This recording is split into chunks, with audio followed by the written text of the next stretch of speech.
The Count of Monte Cristo by Alexandre Dumas. Volume 2, Chapter 39. The Guests.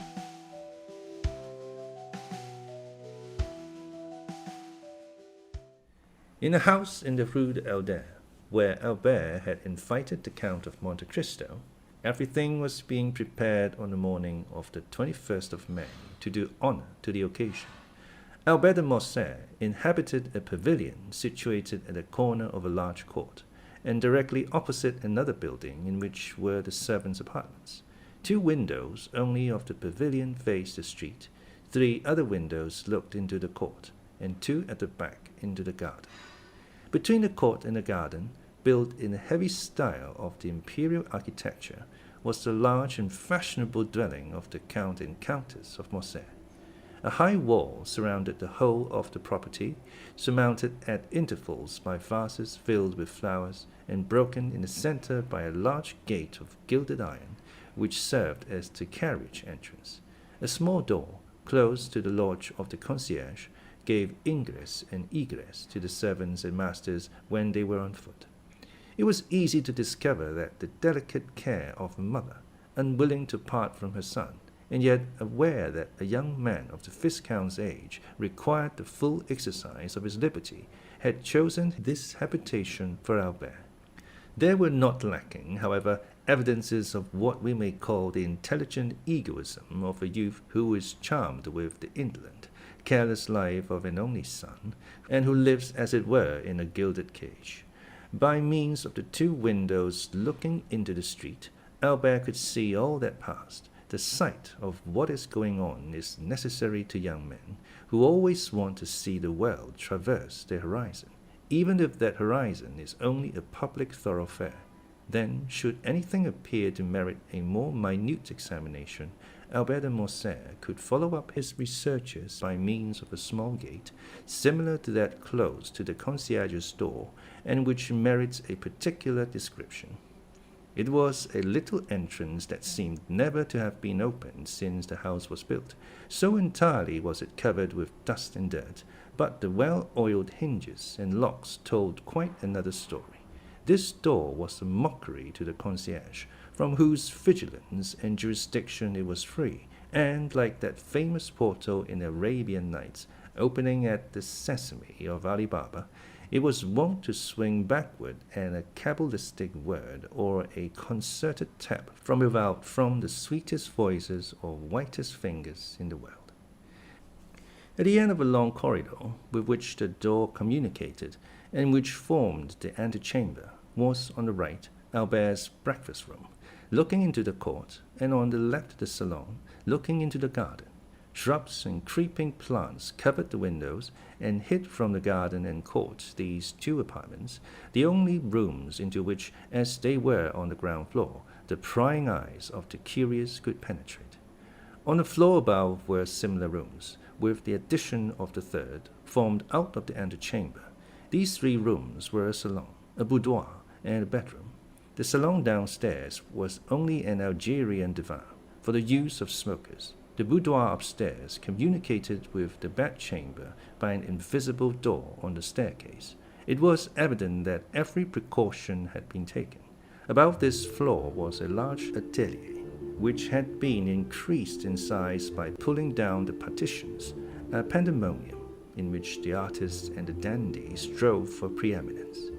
There were collected and piled up all Albert's successive caprices, hunting horns, bass viols, flutes, a whole orchestra, for Albert had not a taste but a fancy for music. Easels, palettes, brushes, pencils, for music had been succeeded by painting, foils, boxing gloves, broadswords, and single sticks, for, following the example of the fashionable young men of the time, Albert de Morcerf cultivated, with far more perseverance than music and drawing, the 3 arts that complete a dandy's education, i.e., fencing, boxing, and single stick, and it was here that he received Grisier, Cooks, and Charles le Boucher. The rest of the furniture of this privileged apartment consisted of old cabinets, filled with Chinese porcelain and Japanese vases, Luca della Robbia faïences, and Palissy platters. of old armchairs in which perhaps had sat Henry IV, or Sully, Louis XIII, or Richelieu. For two of these armchairs, adorned with a carved shield on which were engraved the fleur-de-lis of France on an azure field, evidently came from the Louvre, or at least some royal residence. Over these dark and sombre chairs were thrown splendid stuffs, dyed beneath Persia's sun, or woven by the fingers of the women of Calcutta or of Chandernagore. What these stuffs did there, it was impossible to say. They awaited, while gratifying the eyes, a destination unknown to their owner himself. In the meantime, they filled the place with their golden and silky reflections. In the center of the room was a roller and blanchet baby grand piano in rosewood, but holding the potentialities of an orchestra in its narrow and sonorous cavity, and groaning beneath the weight of the chef-d'œuvre of Beethoven, Weber, Mozart, Haydn, Grétry, and Porpora. On the walls, over the doors, on the ceiling, were swords, daggers, Malay creases, maces, battle-axes, gilded, damasked, and inlaid suits of armor, dried plants, minerals, and stuffed birds, their flame-colored wings outspread in motionless flight, and their beaks forever open. This was Albert's favorite lounging place. However, the morning of the appointment, the young man had established himself in the small salon downstairs. There, on a table, surrounded at some distance by a large and luxurious divan, every species of tobacco known, from the yellow tobacco of Petersburg to the black of Sinai, and so on along the scale from Maryland and Puerto Rico to Latakia, was exposed in pots of crackled earthenware of which the Dutch are so fond. Beside them, in boxes of fragrant wood, were ranged, according to their size and quality, bureaus, regalias, Havanas, and Manillas, and in an open cabinet a collection of German pipes, of chibuques, with their amber mouthpieces ornamented with coral, and of nargilés, with their long tubes of Morocco, awaiting the caprice or the sympathy of the smokers. Albert had himself presided at the arrangement, or rather the symmetrical derangement, which, after coffee, the guests at a breakfast of modern days love to contemplate through the vapor that escapes from their mouths and ascends in long and fanciful wreaths to the ceiling. At 10:15, a valet entered. He composed with a little groom named John, and who only spoke English, all Albert's establishment, although the cook of the hotel was always at his service, and on great occasions the Count's chasseur also. This valet, whose name was Germain, and who enjoyed the entire confidence of his young master, held in one hand a number of papers, and in the other a packet of letters, which he gave to Albert. Albert glanced carelessly at the different missives, selected two written in a small and delicate hand and enclosed in scented envelopes, opened them, and pursued their contents with some attention. "How did these letters come?" said he. "One by post. Madame Danglars' footman left the other." "Let Madame Danglars know that I accept the place she offers me in her box." "Wait. Then during the day, tell Rosa that when I leave the opera, I will sup with her as she wishes. Take her 6 bottles of different wine, Cyprus, sherry, and Malaga, and a barrel of Austin oysters. Get them at Borel's, and be sure you say they are for me." "At what o'clock, sir, do you breakfast?" "What time is it now?" 10:15. "Very well, at 10:30. Debray will, perhaps, be obliged to go to the minister, and besides, it is the hour I told the Count, 21st May, at 10:30, and though I do not much rely upon his promise, I wish to be punctual. Is the Countess up yet? If you wish, I will inquire. Yes, ask her for one of her liquor cellarettes. Mine is incomplete, and tell her I shall have the honor of seeing her about 3 o'clock, and that I request permission to introduce someone to her." The valet left the room. Albert threw himself on the divan, tore off the cover of 2 or 3 of the papers, looked at the theatre announcements, made a face seeing they gave an opera and not a ballet, hunted vainly amongst the advertisements for a new tooth powder which he had heard, and threw down, one after the other, the 3 leading papers of Paris, muttering, "These papers become more and more stupid every day." A moment after, a carriage stopped before the door, and a servant announced Monsieur Lucien Debray, a tall young man with light hair, clear grey eyes, and thin and compressed lips, dressed in a blue coat with beautifully carved gold buttons, a white neckcloth, and a tortoise-shell eyeglass suspended by a silken thread, and which, by an effort of the superciliary and zygomatic muscles he fixed in his eye, entered, with a half-official air, without smiling or speaking. "Good morning, Lucien, good morning," said Albert. "Your punctuality really alarms me. What do I say? Punctuality. You, whom I expected last, you arrive at 5 minutes to 10, when the time fixed was half past. Has the ministry resigned?" "No, my dear fellow," returned the young man, seating himself on the divan. "Reassure yourself. We are tottering always, but we never fall, and I begin to believe that we shall pass into a state of immobility, and then the affairs of the peninsula will completely consolidate us." "Ah, true. You drive Don Carlos out of Spain." "No, no, my dear fellow. Do not confound our plans. We take him to the other side of the French frontier, and offer him hospitality at Bourges." "At Bourges?" "Yes, he has not much to complain of. Bourges is the capital of Charles VII. Do you not know that all Paris knew it yesterday, and the day before it had already transpired on the bourse, and Monsieur Danglars made $1 million? And you another order, for I see you have a blue ribbon at your buttonhole." "Yes, they sent me the order of Charles III," returned Debray carelessly. "Come, do not affect indifference, but confess you were pleased to have it." "Oh, it is very well as a finish to the toilet. It looks very neat on the black coat buttoned up, and makes you resemble the Prince of Wales or the Duke of Reichstadt. It is for that reason you see me so early. Because you have the order of Charles III, and you wish to announce the good news to me. No, because I passed the night writing letters, 25 dispatches. I returned home at daybreak and strove to sleep, but my head ached, and I got up to have a ride for an hour.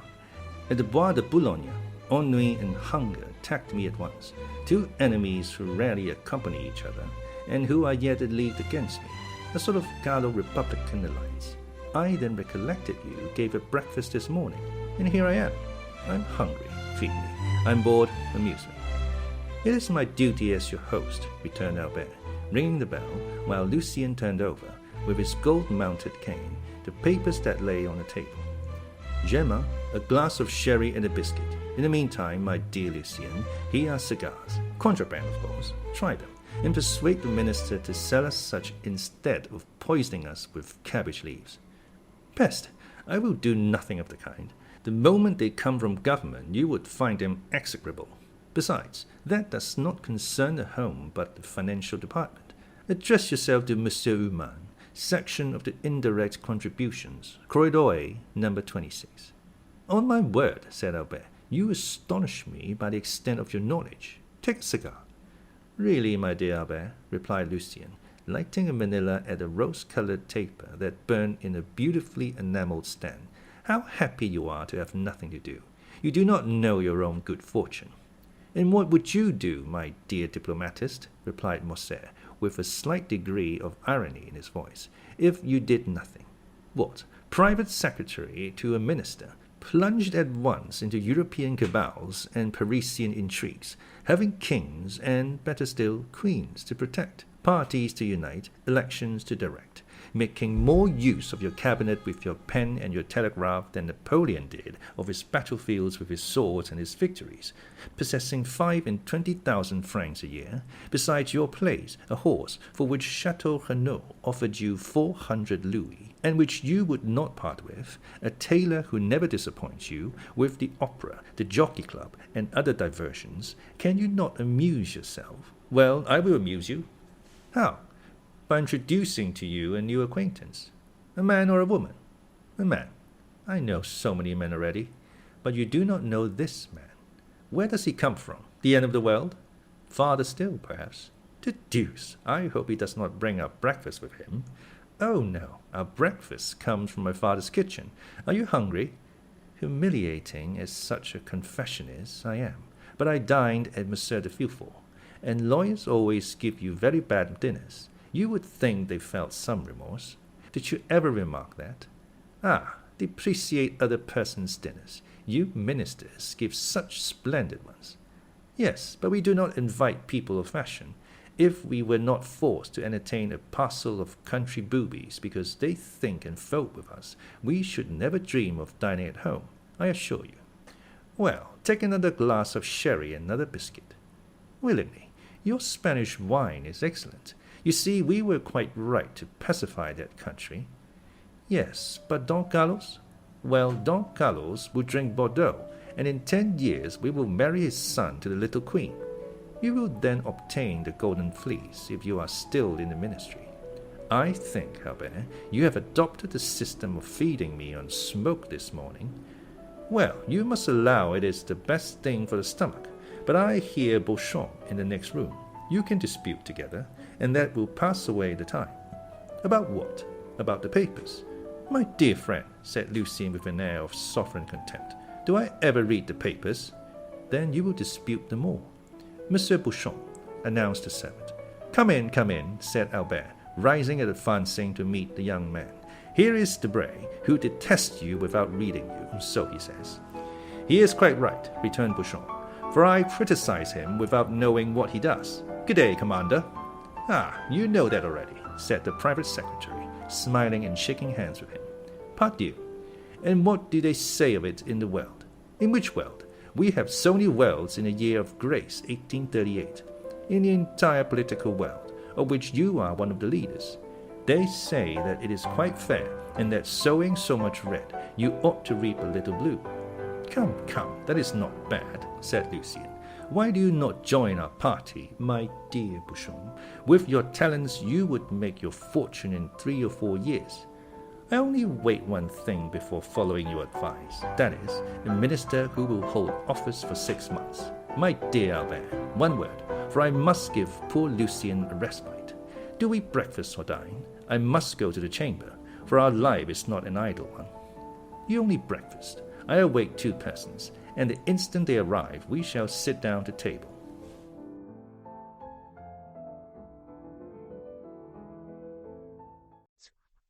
Execrable. Execrable. Adjective, extremely bad or unpleasant. Cabal. Cabal. Noun, a secret political clique or faction.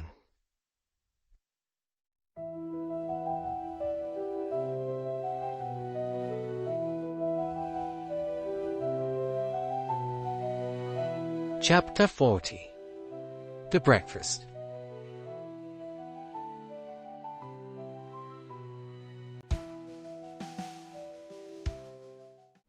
And what sort of persons do you expect to breakfast? Said Beauchamp. A gentleman and a diplomatist. Then we shall have to wait 2 hours for the gentleman and 3 for the diplomatist. I shall come back to dessert. Keep me some strawberries, coffee and cigars. I shall take a cutlet on my way to the chamber. Do not do anything of the sort, for were the gentleman a Montmorency and the diplomatist a Metternich, we will breakfast at 11. In the meantime, follow Debray's example, and take a glass of sherry and a biscuit. Be it so. I will stay. I must do something to distract my thoughts. You are like Debray, and yet it seems to me that when the minister is out of spirits, the opposition ought to be joyous. Ah, you do not know with what I am threatened. I shall hear this morning that Monsieur Danglars make a speech at the Chamber of Deputies, and at his wife's this evening I shall hear the tragedy of a peer of France. The devil take the constitutional government, and since we had our choice, as they say, at least, how could we choose that? I understand. You must lay in a stock of hilarity. Do not run down Mr. Danglars' speeches, said Debray. He votes for you, for he belongs to the opposition. Pardieu, that is exactly the worst of all. I am waiting until you send him to speak at the Luxembourg, to laugh at my ease. My dear friend, said Albert to Beauchamp, it is plain that the affairs of Spain are settled, for you are most desperately out of humour this morning. Recollect that Parisian gossip has spoken of a marriage between myself and Mademoiselle Eugénie Danglars. I cannot in conscience, therefore, let you run down the speeches of a man who will one day say to me, 'Vicomte, you know I give my daughter 2 millions.' This marriage will never take place," said Beauchamp. "The king has made him a baron, and can make him a peer, but he cannot make him a gentleman, and the Count of Morcerf is too aristocratic to consent for the paltry sum of 2 million francs to a mésalliance. The Viscount of Morcerf can only wed a marchioness." "But 2 million francs make a nice little sum," replied Morcerf. "It is the social capital of a theatre on the boulevard, or a railroad from the Jardin des Plantes to La Râpée."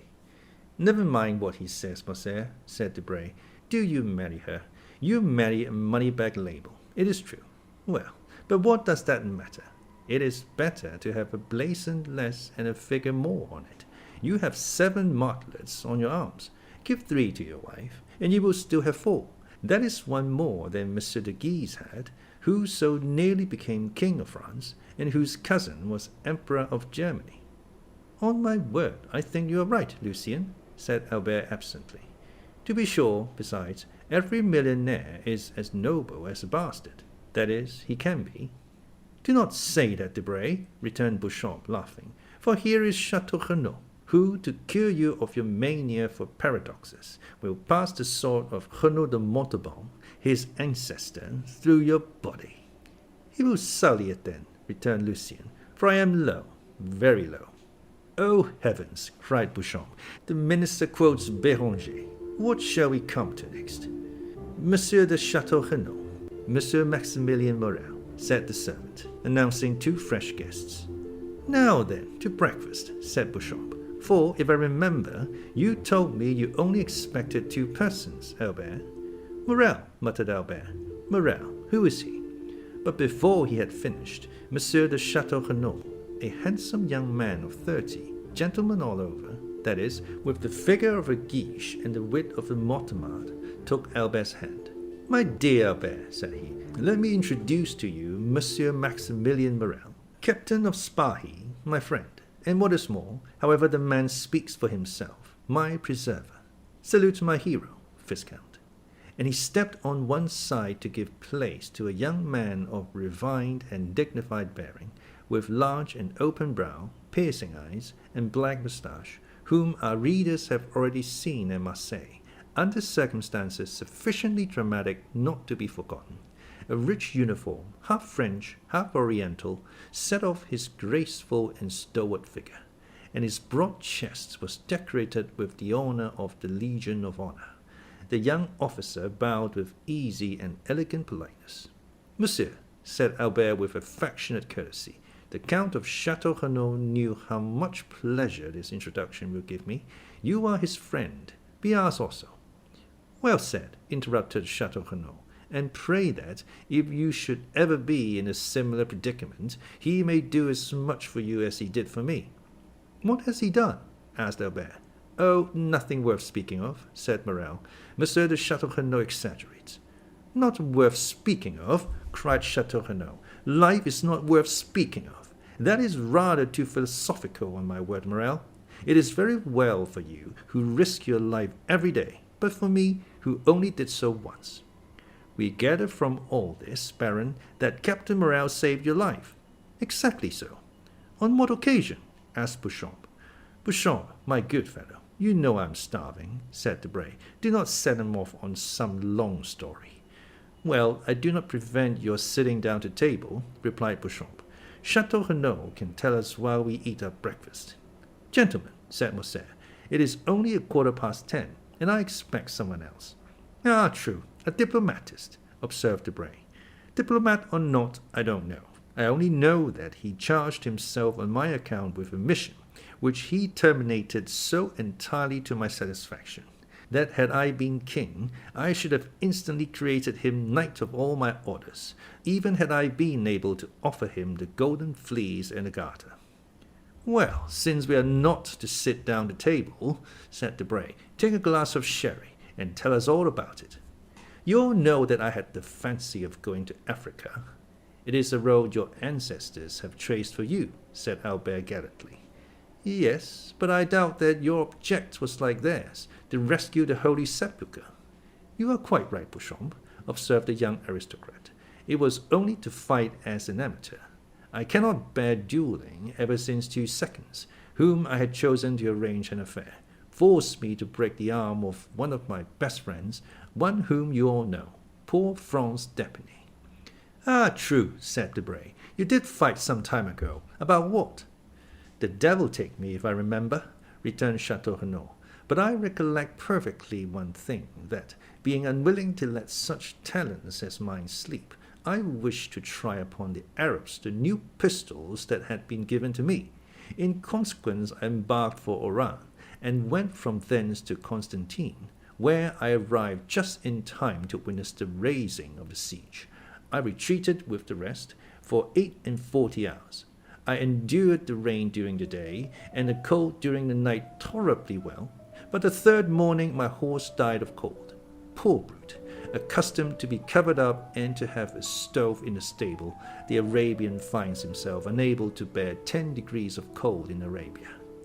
That's why you want to purchase my English horse, said Debray. You think he will bear the cold better. You are mistaken, for I have made a vow never to return to Africa.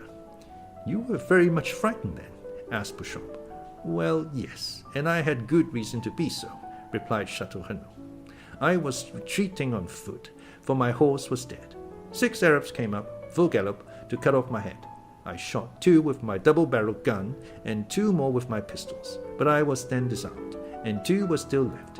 One seized me by the hair, the other swung a yataghan, and I already felt the cold steel on my neck, when this gentleman, whom you see here, charged them, shot the one who held me by the hair, and cleft the skull of the other with his sabre. He had assigned himself the task of saving a man's life that day. Chance caused that man to be myself. When I'm rich, I will order a statue of Chance from Clément or Marocchetti. Yes, said Morrel, smiling. It was the 5th of September, the anniversary of the day on which my father was miraculously preserved. Therefore, as far as it lies in my power, I endeavor to celebrate it by some heroic action, interrupted Château-Renaud. I was chosen, but that is not all. After rescuing me from the sword, he rescued me from the cold, not by sharing his cloak with me, like St. Martin, but by giving me the whole, then from hunger by sharing with me, guess what? A Strasbourg pie? Asked Beauchamp. No, his horse, of which we each of us ate a slice with a hearty appetite. It was very hard. The horse, said Morcerf, laughing.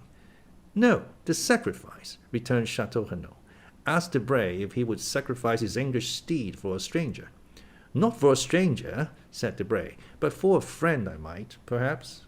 I divined that you would become mine, Count, replied Morrel. Besides, as I had the honor to tell you, heroism or not, sacrifice or not, that day I owed an offering to bad fortune in recompense for the favors good fortune had on other days granted to us. The history to which Monsieur Morrel alludes, continued Château-Renaud, is an admirable one, which he will tell you some day when you are better acquainted with him. Today, let us fill our stomachs, and not our memories. What time do you breakfast, Albert? At 10:30. Precisely? Asked Debray, taking out his watch. Oh, you will give me 5 minutes' grace, replied Morcerf, for I also expect a preserver. Of whom? Of myself, cried Morcerf. Parbleu! Do you think I cannot be saved as well as anyone else, and that there are only Arabs who cut off heads? Our breakfast is a philanthropic one, and we shall have at table, at least I hope so, 2 benefactors of humanity. What shall we do? Said Debray. We have only 1 Monthly prize. Well, it will be given to someone who has done nothing to deserve it, said Beauchamp. That is the way the Academy mostly escapes from the dilemma. And where does he come from?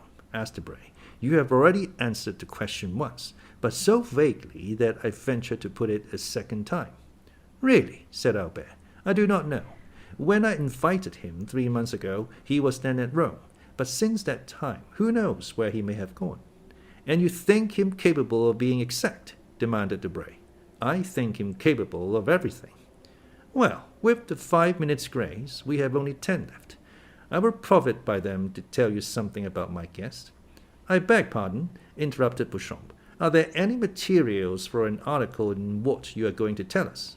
Yes, and for a most curious one. Go on then, for I see I shall not get to the chamber this morning, and I must make up for it. I was at Rome during the last carnival. We know that, said Beauchamp. Yes, but what you do not know is that I was carried off by bandits. There are no bandits, cried Debray. Yes, there are, and most hideous, or rather most admirable ones, for I found them ugly enough to frighten me.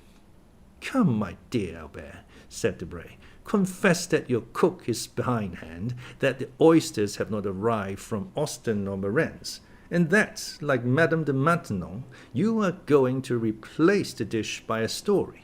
Say so at once. We are sufficiently well bred to excuse you, and to listen to your history, fabulous as it promises to be. And I say to you, fabulous as it may seem, I tell it as a true one from beginning to end. The brigands had carried me off, and conducted me to a gloomy spot, called the Catacombs of Saint Sebastian. I know it, said Château-Renaud. I narrowly escaped catching a fever there. And I did more than that, replied Monte, for I caught one. I was informed that I was prisoner until I paid the sum of 4,000 Roman crowns, about 24,000 francs. Unfortunately, I had not about 1,500. I was at the end of my journey and of my credit. I wrote to France, and were he here, he would confirm every word. I wrote then to France that if he did not come with the 4,000 crowns before 6, at 10 minutes past, I should have gone to join the blessed saints and glorious martyrs in whose company I had the honor of being. And Signor Luigi Vampa, such was the name of the chief of these bandits, would have scrupulously kept his word. But France did come with the 4,000 crowns, said Château-Renaud. A man whose name is Franz d'Epinay or Albert de Morcerf has not much difficulty in procuring them. No, he arrived accompanied simply by the guest I am going to present to you. Ah, this gentleman is a Hercules killing Cacus, a Perseus freeing Andromeda. No, he is a man about my size. Armed to the teeth, he had not even a knitting needle. But he paid your ransom. He said 2 words to the chief, and I was free. And they apologized to him for having carried you off, said Beauchamp. Just so. Why, he's the second Ariosto. No, his name is the Count of Monte Cristo. There is no Count of Monte Cristo, said Debray. I do not think so, added Château-Renaud, with the air of a man who knows the whole of the European nobility perfectly. Does anyone know anything about a Count of Monte Cristo? He comes possibly from the Holy Land, and one of his ancestors possessed cavalry, as the Mortemarts did the Dead Sea. I think I can assist your researches, said Maximilian. Monte Cristo is a little island I have often heard spoken of by the old sailors my father employed, a grain of sand in the center of the Mediterranean, an atom in the infinite. Precisely, cried Albert. Well, he of whom I speak is the lord and master of this grain of sand, of this atom. He has purchased the title of Count somewhere in Tuscany. He is rich, then? I believe so. But that ought to be visible. That is what deceives you, Debray. I do not understand you. Have you read the Arabian Nights? What a question. Well, do you know if the persons you see there are rich or poor, if their sacks of wheat are not rubies or diamonds? They seem like poor fishermen, and suddenly they open some mysterious cavern filled with the wealth of the Indies. Which means that my Count of Monte Cristo is one of those fishermen. He has even a name taken from the book, since he calls himself Sinbad the Sailor, and has a cave filled with gold. And you have seen this cavern, Monte? Asked Beauchamp. No, but Franz has. For heaven's sake, not a word of this before him. Franz went in with his eyes blindfolded, and was waited on by mutes and by women to whom Cleopatra was a painted strumpet. Only he is not quite sure about the women, for they did not come in until after he had taken hashish, so that what he took for women might have been simply a row of statues. The two young men looked at Morrel as if to say, "Are you mad, or are you laughing at us?" "And I also," said Morrel thoughtfully, "have heard something like this from an old sailor named Penelon." "Ah," cried Albert, "it is very lucky that Monsieur Morrel comes to aid me. You are vexed, are you not, that he thus gives a clue to the labyrinth?" "My dear Albert," said Debray, "what you tell us is so extraordinary." "Ah, because your ambassadors and your consuls do not tell you of them. They have no time. They are too much taken up with interfering in the affairs of their countrymen who travel. Now you get angry and attack our poor agents. How will you have them protect you? The chamber cuts down their salaries every day, so that now they have scarcely any. Will you be ambassador, Albert? I will send you to Constantinople. No, less on the first demonstration I make in favor of Muhammad Ali, the Sultan send me the bowstring, and make my secretary strangle me." "You say very true," responded Debray. "Yes," said Albert, "but this has nothing to do with the existence of the Count of Monte Cristo." "Pardieu, everyone exists." "Doubtless, but not in the same way. Everyone has not black slaves, a princely retinue, an arsenal of weapons that would do credit to an Arabian fortress, horses that cost 6,000 francs apiece, and Greek mistresses. Have you seen the Greek mistress? I have both seen and heard her. I saw her at the theatre, and heard her one morning when I breakfasted with the Count. He eats then? Yes, but so little, it can hardly be called eating. He must be a vampire. Laugh, if you will. The Countess G., who knew Lord Ruthven, declared that the Count was a vampire." "Ah, capital," said Beauchamp. "For a man not connected with newspapers, here is the pendant to the famous sea serpent of the Constitutionnel. Wild eyes, the iris of which contracts or dilates at pleasure," said Debray. "Facial angles strongly developed, magnificent forehead, livid complexion, black beard, sharp and white teeth, politeness unexceptionable." "Just so, Lucien," returned Morrel. "You have described him feature for feature. Yes, keen and cutting politeness. This man has often made me shudder. And one day when we were viewing an execution, I thought I should faint, more from hearing the cold and calm manner in which he spoke of every description of torture, than from the sight of the executioner and the culprit." "Did he not conduct you to the ruins of the Colosseum and suck your blood?" asked Beauchamp. "Or, having delivered you, make you sign a flaming parchment, surrendering your soul to him as Esau did his birthright?" Rail on at your ease, gentlemen," said Morrel, somewhat piqued. "When I looked at you Parisians, idlers on the Boulevard de Gand or the Bois de Boulogne, and think of this man, it seems to me we are not of the same race." "I am highly flattered," returned Beauchamp. At the same time, added Château-Renaud, "your Count of Monte Cristo is a very fine fellow, always accepting his little arrangements with the Italian banditti." "There are no Italian banditti," said Debray. "No vampire," cried Beauchamp. "No Count of Monte Cristo," added Debray. "There is 10:30 striking, Albert." "Confess you have dreamed this, and let us sit down to breakfast," continued Beauchamp. But the sound of the clock had not died away when Germain announced, "His Excellency the Count of Monte Cristo." The involuntary start everyone gave proved how much Morsel's narrative had impressed him, and Albert himself could not wholly refrain from manifesting sudden emotion. He had not heard a carriage stop in the street or steps in the antechamber. The door had itself opened noiselessly. The Count appeared, dressed with the greatest simplicity, but the most fastidious dandy could have found nothing to cavil at in his toilet. Every article of dress, hat, coat, gloves, and boots, was from the first makers. He seemed scarcely 35, but what struck everybody was his extreme resemblance to the portrait Debray had drawn. The Count advanced, smiling, into the centre of the room, and approached Albert, who hastened towards him, holding out his hand in a ceremonial manner.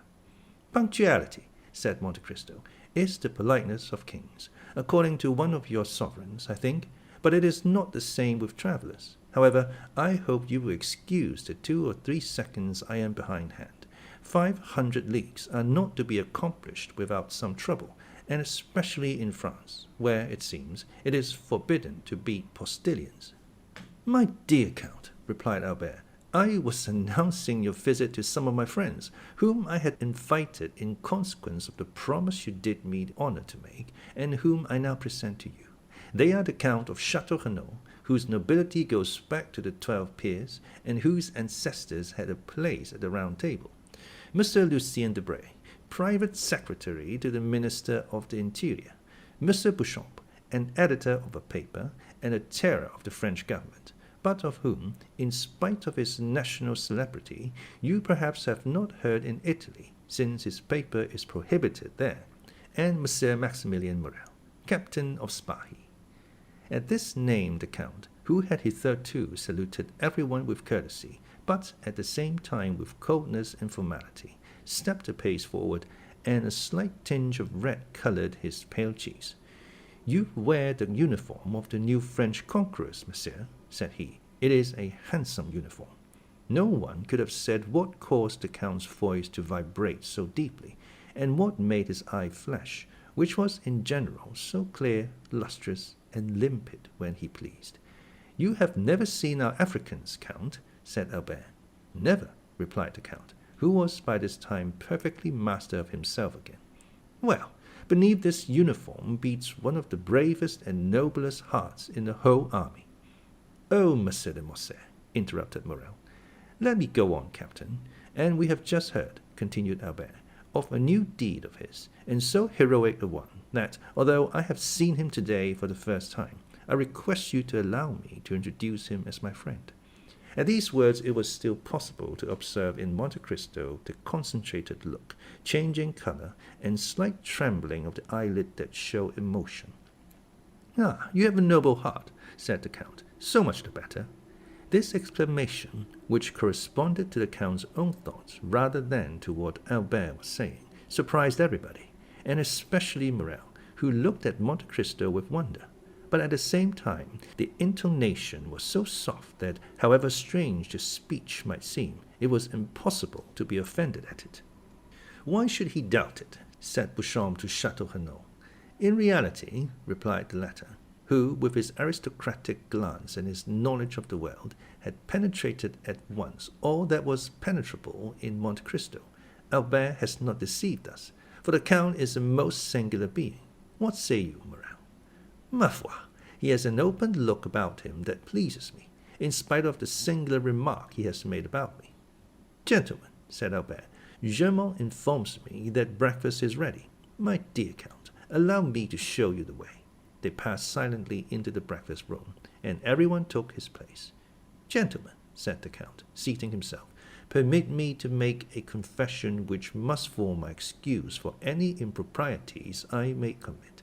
I am a stranger, and a stranger to such a degree that this is the first time I have ever been at Paris. The French way of living is utterly unknown to me, and up to the present time I have followed the Eastern customs, which are entirely in contrast to the Parisian.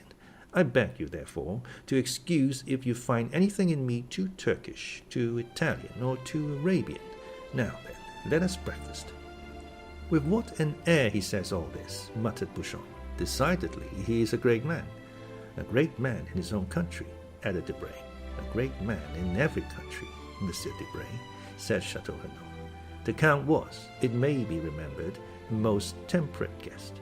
Albert remarked this, expressing his fears lest, at the outset, the Parisian mode of life should displease the traveller in the most essential point. My dear Count, said he, I fear one thing, and that is that the fare of the Rue d'Alder is not so much to your taste as that of the Piazza d'Espagne. I ought to have consulted you on the point, and have had some dishes prepared expressly. Did you know me better? Returned the Count, smiling.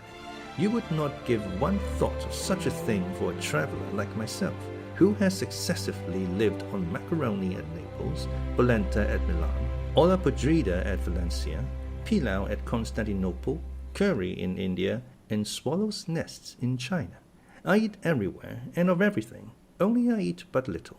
and today, that you reproach me with my want of appetite, is my day of appetite, for I have not eaten since yesterday morning. What? Cried all the guests. You have not eaten for 24 hours? No, replied the Count. I was forced to go out of my road to obtain some information near Nîmes, so that I was somewhat late, and therefore I did not choose to stop. And you ate in your carriage? Asked Morcerf. No, I slept, as I generally do when I am weary without having the courage to amuse myself, or when I am hungry without feeling inclined to eat. But you can sleep when you please, monsieur, said Morrel. Yes, you have a recipe for it, an invaluable one. That would be invaluable to us in Africa, who have not always any food to eat, and rarely anything to drink. Yes, said Monte Cristo, but unfortunately a recipe excellent for a man like myself would be very dangerous applied to an army, which might not awake when it was needed. May we inquire what is this recipe? Asked Debray. Oh, yes, returned Monte Cristo. I make no secret of it. It is a mixture of excellent opium, which I fetched myself from Canton in order to have it pure, and the best hashish which grows in the East, that is, between the Tigris and the Euphrates. These two ingredients are mixed in equal proportions and formed into pills. 10 minutes after one is taken, the effect is produced. Ask Baron Franz d'Epinay. I think he tasted them one day. Yes, replied Morcerf, he said something about it to me. But, said Beauchamp, who, as became a journalist, was very incredulous, you always carry this drug about you. Always. Would it be an indiscretion to ask to see those precious pills? Continued Beauchamp, hoping to take him at a disadvantage. No, monsieur, returned the Count, and he drew from his pocket a marvelous casket, formed out of a single emerald enclosed by a golden lid which unscrewed and gave passage to a small greenish-colored pellet about the size of a pea. This ball had an acrid and penetrating odor. There were 4 or 5 more in the emerald, which would contain about a dozen. The casket passed around the table, but it was more to examine the admirable emerald than to see the pills that it passed from hand to hand. And is it your cook who prepares these pills? Asked Beauchamp. Oh, no, monsieur, replied Monte Cristo. I do not thus betray my enjoyments to the vulgar. I am a tolerable chemist, and prepare my pills myself. This is a magnificent emerald, and the largest I have ever seen, said Château-Renaud, although my mother has some remarkable family jewels. I had 3 similar ones, returned Monte Cristo. I gave one to the Sultan, who mounted it in his sabre, another to our Holy Father the Pope, who had it set in his tiara, opposite to one nearly as large, though not so fine, given by the Emperor Napoleon to his predecessor Pius VII. I kept the 3rd for myself, and I had it hollowed out, which reduced its value, but rendered it more commodious for the purpose I intended. Everyone looked at Monte Cristo with astonishment. He spoke with so much simplicity that it was evident he spoke the truth, or that he was mad. However, the sight of the emerald made them naturally inclined to the former belief. And what did these 2 sovereigns give you in exchange for these magnificent presents? Asked Debray. The Sultan, the liberty of a woman, replied the Count. The Pope, the life of a man. So that once in my life I have been as powerful as if heaven had brought me into the world on the steps of a throne. And it was Peppino you saved, was it not? Cried Morcerf. It was for him that you obtained pardon. Perhaps, returned the Count, smiling. My dear Count, you have no idea what pleasure it gives me to hear you speak thus, said Morcerf. I had announced you beforehand to my friends as an enchanter of the Arabian Nights, a wizard of the Middle Ages. But the Parisians are so subtle in paradoxes that they mistake for caprices of the imagination the most incontestable truths, when these truths do not form a part of their daily existence. For example, here is Debray who reads, and Beauchamp who prints, every day.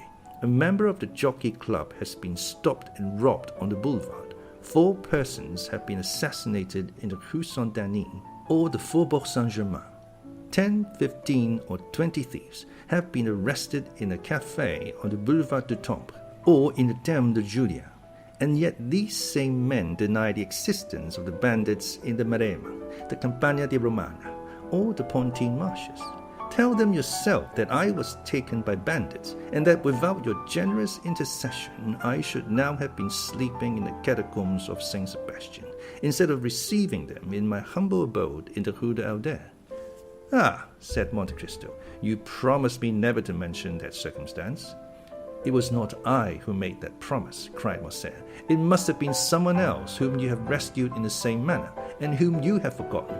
Pray speak of it, for I shall not only, I trust, relate the little I do know, but also a great deal I do not know." "It seems to me," returned the Count, smiling, "that you played a sufficiently important part to know, as well as myself, what happened." "Well, you promise me, if I tell all I know, to relate, in your turn, all that I do not know?" "That is but fair," replied Monte Cristo. "Well," said Morcerf, "for 3 days I believed myself the object of the attentions of a mask, whom I took for a descendant of Tullia or Poppaea, while I was simply the object of the attentions of a contadina. And I say contadina to avoid saying peasant girl. What I know is that, like a fool, a greater fool than he of whom I spoke just now, I mistook for this peasant girl a young bandit of 15 or 16, with a beardless chin and a slim waist, and who, just as I was about to imprint a chaste salute on his lips, placed a pistol to my head, and, aided by 7 or 8 others, led, or rather dragged me, to the catacombs of Saint Sebastian, where I found a highly educated brigand chief pursuing Caesar's commentaries, and who deigned to leave off reading to inform me that unless the next morning, before 6 o'clock, 4,000 piastres were paid into his account at his banker's, at 6:15 I should have ceased to exist. The letter is still to be seen, for it is in Franz d'Épinay's possession, signed by me, and with a postscript of Monsieur Luigi Vampa. This is all I know, but I know not, Count, how you contrive to inspire so much respect in the bandits of Rome, who ordinarily have so little respect for anything. I assure you, Franz and I were lost in admiration." "Nothing more simple," returned the Count. "I had known the famous Vampa for more than 10 years. When he was quite a child, and only a shepherd, I gave him a few gold pieces for showing me my way, and he, in order to repay me, gave me a poniard, the hilt of which he had carved with his own hand, and which you may have seen in my collection of arms. In after years, whether he had forgotten this interchange of presents, which ought to have cemented our friendship, or whether he did not recollect me, he sought to take me. But, on the contrary, it was I who captured him with a dozen of his band. I might have handed him over to Roman justice, which is somewhat expeditious, and which would have been particularly so with him, but I did nothing of the sort. I suffered him and his band to depart." "With the condition that they should sin no more," said Beauchamp, laughing. "I see they kept their promise." "No, monsieur," returned Monte Cristo, "upon the simple condition that they should respect myself and my friends. Perhaps what I am about to say may seem strange to you, who are socialists, and vaunt humanity and your duty to your neighbor, but I never seek to protect a society which does not protect me, and which, I will even say, generally occupies itself about me only to injure me, and thus by giving them a low place in my esteem, and preserving a neutrality towards them, it is society and my neighbor who are indebted to me." "Bravo!" cried Château-Renaud. "You are the first man I ever met sufficiently courageous to preach egotism. Bravo, Count, bravo!" "It is frank, at least," said Morrel, "but I am sure that the Count does not regret having once deviated from the principles he has so boldly avowed." "How have I deviated from those principles, monsieur?" asked Monte Cristo, who could not help looking at Morrel with so much intensity that 2 or 3 times the young man had been unable to sustain that clear and piercing glance. "Why, it seems to me," replied Morrel, "that in delivering Monsieur de Morcerf, whom you did not know, you did good to your neighbor and to society." "Of which he is the brightest ornament," said Beauchamp, drinking off a glass of champagne. "My dear Count," cried Morcerf, "you are at fault. You, one of the most formidable logicians I know, and you must see it clearly proved that instead of being an egotist, you are a philanthropist. Ah, you call yourself Oriental, Levantine, Maltese, Indian, Chinese. Your family name is Monte Cristo, Sinbad the Sailor is your baptismal appellation, and yet the first day you set foot in Paris, you instinctively display the greatest virtue, or rather the chief defect, of us eccentric Parisians. That is, you assume the vices you have not, and conceal the virtues you possess. My dear Vicomte, returned Monte Cristo, I do not see, in all I have done, anything that merits, either from you or these gentlemen, the pretended eulogies I have received. You were no stranger to me, for I knew you from the time I gave up 2 rooms to you, invited you to breakfast with me, lent you one of my carriages, witnessed the carnival in your company, and saw with you from a window in the Piazza del Popolo the execution that affected you so much that you nearly fainted. I will appeal to any of these gentlemen, could I leave my guest in the hands of a hideous bandit, as you term him. Besides, you know, I had the idea that you could introduce me into some of the Paris salons when I come to France. You might some time ago have looked upon this resolution as a fake project, but today you see it was the reality, and you must submit to it under penalty of breaking your word. I will keep it, returned Morrel, but I fear that you will be much disappointed. Accustomed as you are to picturesque events and fantastic horizons, amongst us you will not meet with any of those episodes with which your adventurous existence has so familiarized you. Our Chimborazo is Montmartre, our Himalaya is Mount Valerian, our great desert is the plain of Grenelle, where they are now boring an artesian well to water the caravans. We have plenty of these, though not so many as is said. But these thieves stand in far more dread of a policeman than a lord. France is so prosaic, and Paris so civilized a city, that you will not find in its 85 departments, I say 85 because I do not include Corsica, you will not find, then, in these 85 departments a single hill on which there is not a telegraph, or a grotto in which the commissary of police has not put up a gas lamp. There is but one service I can render you, and for that I place myself entirely at your orders, that is, to present, or make my friends present, you everywhere. Besides, you have no need of anyone to introduce you. With your name and your fortune and your talent, you can present yourself everywhere, and be well received. I can be useful in one way only. If knowledge of Parisian habits, of the means of rendering yourself comfortable, or of the bazaars, can assist, you may depend upon me to find you a fitting dwelling here. I do not dare offer to share my apartments with you, as I shared yours at Rome. I, who do not profess egotism, but am yet egotist par excellence, for except myself, these rooms would not hold a shadow more, unless that shadow were feminine. Ah, said the Count, that is the most conjugal reservation. I recollect that at Rome you said something of a projected marriage. May I congratulate you? The affair is still in projection. And he who says in projection means already decided, said Debray. No, replied Morrel, my father is most anxious about it, and I hope, ere long, to introduce you, if not to my wife, at least to my betrothed, Mademoiselle Eugénie Danglars. Eugénie Danglars, said Monte Cristo. Tell me, is not her father Baron Danglars? Yes, returned Morrel, a baron of a new creation. What matter, said Monte Cristo, if he has rendered the state services which merit this distinction? Enormous ones, answered Beauchamp. Although in reality a liberal, he negotiated a loan of 6 millions for Charles X in 1829, who made him a baron and chevalier of the Legion of Honor, so that he wears the ribbon, not, as you would think, in his waistcoat pocket, but at his buttonhole. Ah, interrupted Morrel, laughing. Beauchamp, Beauchamp, keep that for the corsair or the charivari, but spare my future father-in-law before me. Then, turning to Monte Cristo, you just now spoke his name as if you knew the baron. I do not know him, returned Monte Cristo, but I shall probably soon make his acquaintance, for I have a credit opened with him by the house of Richard and Blount of London, Ashstein and Escalers of Vienna, and Thompson and French at Rome. As he pronounced the 2 last names, the Count glanced at Maximilian Morrel. If the stranger expected to produce an effect on Morrel, he was not mistaken. Maximilian started as if he had been electrified. Thompson and French, said he. Do you know this house, monsieur? They are my bankers in the capital of the Christian world, returned the Count quietly. Can my influence with them be of any service to you? Oh, Count, you could assist me perhaps in researches which have been, up to the present, fruitless. This house, in past years, did ours a great service, and has, I know not for what reason, always denied having rendered us this service. I shall be at your orders, said Monte Cristo, bowing.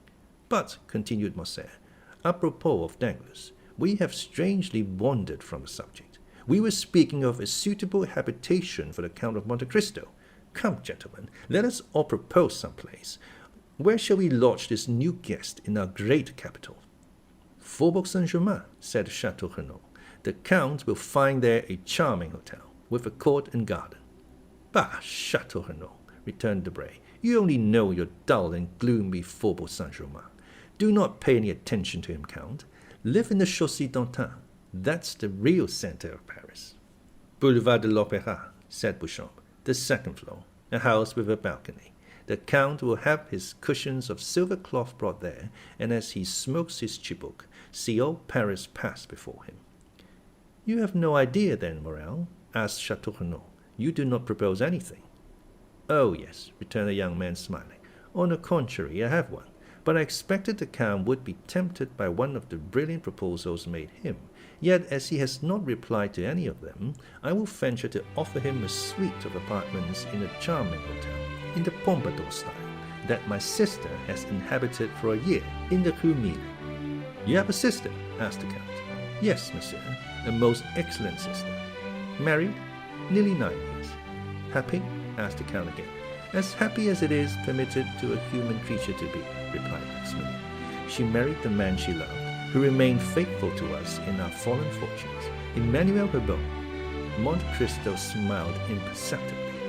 I lived there during my leave of absence, continued Maximilian, and I shall be, together with my brother-in-law Emmanuel, at the disposition of the Count, whenever he thinks fit to honor us.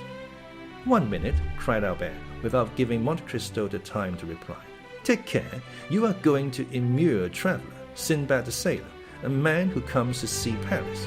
You are going to make a patriarch of him. Oh no, said Morrel. My sister is 25, my brother-in-law is 30. They are gay, young, and happy. Besides, the Count will be in his own house, and only see them when he thinks fit to do so. Thanks, monsieur, said Monte Cristo. I shall content myself with being presented to your sister and her husband, if you will do me the honor to introduce me. But I cannot accept the offer of any one of these gentlemen, since my habitation is already prepared. What? Cried Morcerf. You are, then, going to a hotel? That will be very dull for you. Was I so badly lodged at Rome? Said Monte Cristo, smiling. Parbleu, at Rome you spend 50,000 piastres in furnishing your apartments, but I presume that you are not disposed to spend a similar sum every day. It is not that which deterred me, replied Monte Cristo. But as I determined to have a house to myself, I sent on my valet de chambre, and he ought by this time to have bought the house and furnished it.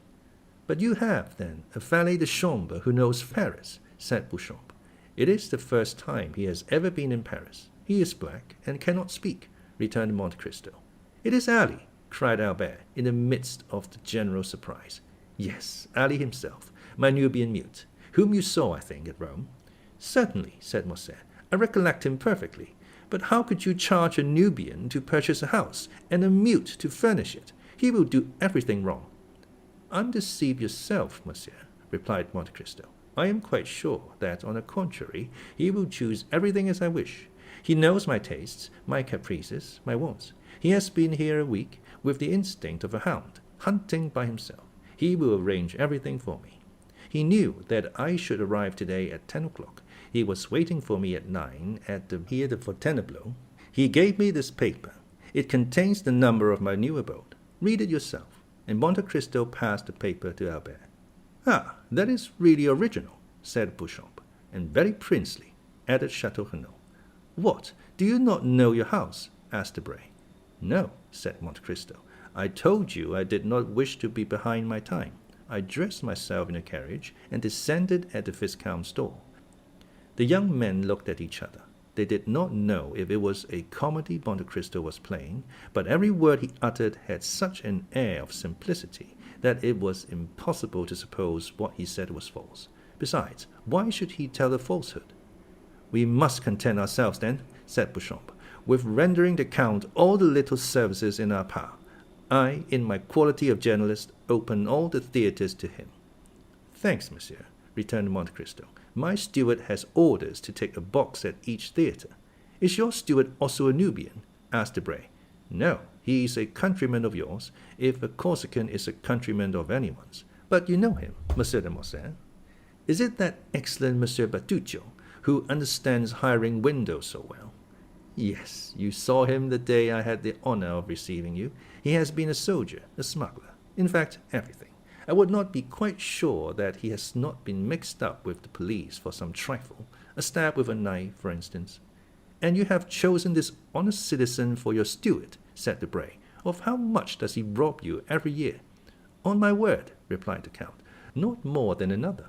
I am sure he answers my purpose, knows no impossibility, and so I keep him." "Then," continued Château-Renaud, "since you have an establishment, a steward, and a hotel in the Champs-Élysées, you only want a mistress." Albert smiled. He thought of the fair Greek he had seen in the Count's box in the Argentina and Valle theatres. "I have something better than that," said Monte Cristo. "I have a slave. You procure your mistresses from the opera, the vaudeville, or the variété. I purchased mine at Constantinople. It cost me more, but I have nothing to fear." "But you forget," replied Debray, laughing, "that we are Franks by name and Franks by nature, as King Charles said, and that the moment she puts her foot in France, your slave becomes free." "Who will tell her?" "The first person who sees her. She only speaks Romaic." "That is different." "But at least we shall see her," said Beauchamp. "Or do you keep eunuchs as well as mutes?" "Oh, no," replied Monte Cristo. "I do not carry brutalism so far. Everyone who surrounds me is free to quit me, and when they leave me will no longer have any need of me or anyone else. It is for that reason, perhaps, that they do not quit me." They had long since passed to dessert and cigars. "My dear Albert," said Debray, rising, "it is 2:30. Your guest is charming, but you leave the best company to go into the worst sometimes. I must return to the ministers. I will tell him of the Count, and we shall soon know who he is." "Take care," returned Albert. "No one has been able to accomplish that. Oh, we have 3 millions for our police. It is true they are almost always spent beforehand, but no matter, we shall still have 50,000 francs to spend for this purpose. And when you know, will you tell me?" "I promise you." "Au revoir, Albert. Gentlemen, good morning." As he left the room, Debray called out loudly, "My carriage." "Bravo," said Beauchamp to Albert. "I shall not go to the chamber, but I have something better to offer my readers than a speech of Monsieur Dantes." "For heaven's sake, Beauchamp," returned Morcerf, "do not deprive me of the merit of introducing him everywhere. Is he not peculiar?" "He is more than that," replied Château-Renaud. "He is one of the most extraordinary men I ever saw in my life. Are you coming, Morel?" "Directly I have given my card to the Count, who has promised to pay us a visit at Rue Millet, number 14th. "Be sure I shall not fail to do so," returned the Count, bowing. And Maximilian Morrel left the room with the Baron de Château-Renaud, leaving Monte Cristo alone with Morcerf.